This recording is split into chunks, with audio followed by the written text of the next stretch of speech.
50. 내 안의 데미안을 만나다. 김성희 지음. 말문 트는데 1년. 두려워하는 일일수록 자신을 더 자주 드러내세요.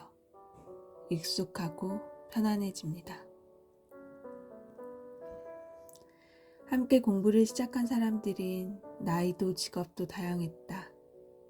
가끔 독서클럽 활동 때 자신의 이야기를 섞어 느낀 점을 얘기하다 보면 개인사가 묻어나오기 마련이었다.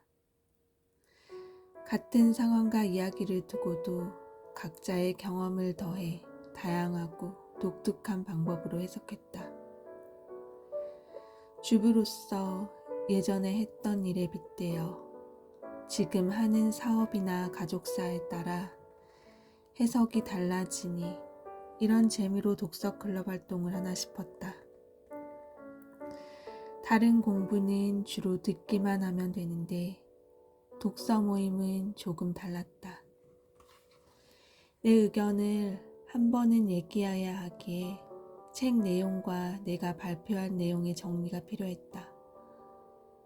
다들 편안하게 자신의 경험담을 잘도 이야기하는데 나는 내 차례가 다가올수록 가슴이 뛰고 어찌해야 할 바를 몰랐다.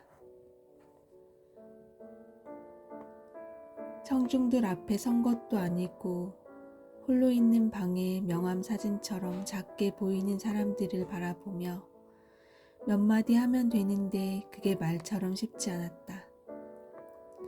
긴장해서 마이크를 켜는 것도 중간중간 말이 빨라져 가쁜 쉼을 들치지 않게 쉬는 것도 나에겐 버거웠다. 내 차례가 되기 전 발표할 첫 문장을 종이에 적어두었다. 시작이 무난해야 긴장도 풀리고 내용도 술술 나오는 법이다. 키워드를 적어놓고 힐끔힐끔 봐가며 최대한 자연스럽게 말하는 연습을 했다.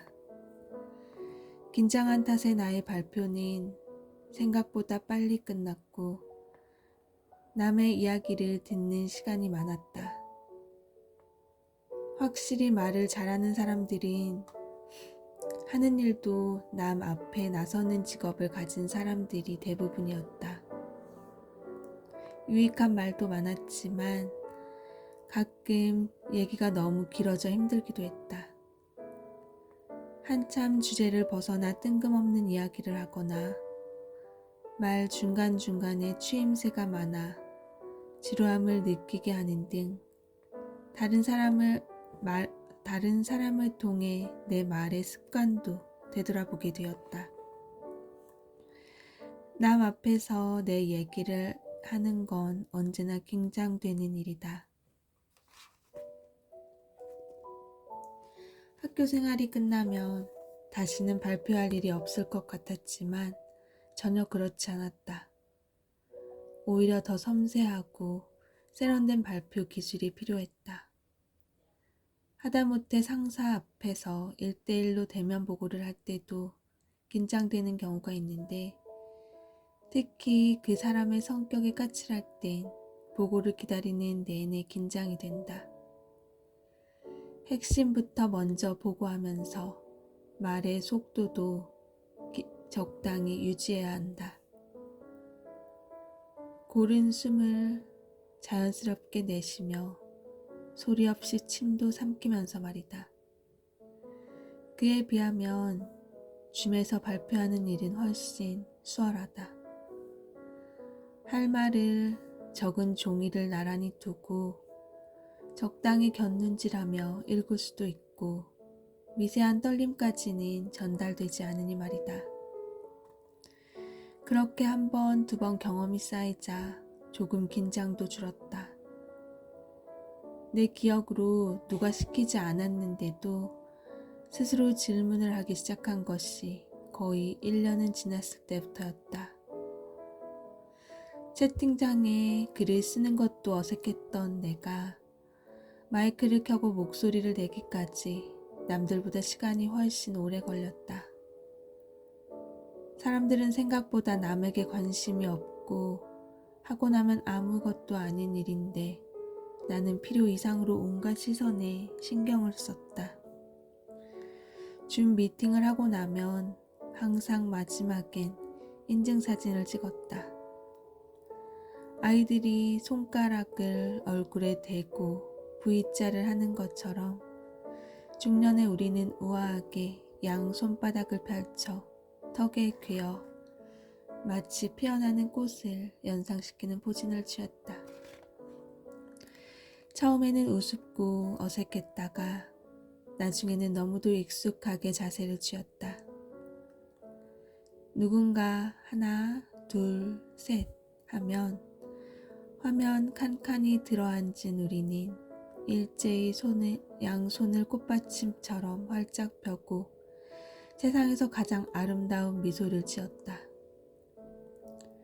공부하고 나서의 개운함, 새로운 것을 또 하나 배웠다는 뿌듯함, 아직은 이쁘고 싶은 새침함이 묻어나는 표정이었다. 그렇게 모여서 공부하고 나면 여간 뿌듯한 게 아니었다. 인증사진을 스토리로 올리거나 영상으로 만들어 나 요즘 이렇게 살고 있어요 하며 자랑하고 싶었다. 차마 얼굴은 공개할 수 없었기에 예쁜 스티커 사진이나 모자이크로 처리하고 내가 하고 싶은 말과 사진들로 또 다른 나를 만들어가고 있었다. 100명이 넘게 모인 줌 미팅에서 조그맣게 보이는 내 얼굴조차 쳐다보기 힘들었고 누가 시켜야 겨우 입을 떼던 나였다. 물론 지금도 줌 미팅이 그리 편한 건 아니지만 떨리는 증세는 많이 사라졌다. 직장에서 코로나 시절 줌으로 교육을 받은 적이 있었는데 자연스럽게 내가 채팅창에 질문을 하고 있었다. 분명히 사람들은 그 글을 보고 나를 쳐다볼 걸 알았지만 궁금한 게 먼저였고 부끄러움 따윈 별로 신경 쓰이지 않았다. 1년 넘도록 줌에 수십 번도 더 접속하면서 기본적인 줌 사용법을 익힌 것도 내 의견을 자연스럽게 말할 수 있게 된 것도 나에게는 아주 큰 수확이었다. 코로나 이전에는 이런 것이 있는지조차 몰랐고 알고 싶지도 않았던 나인데 짧은 시간 동안 많은 변화가 있었다. 비록 비대면이긴 했지만 남들 앞에서 입을 뗄 용기를 얻어 대면에서도 당당히 발표해보고 싶다는 떨리고 설레는 꿈을 갖게 되었다.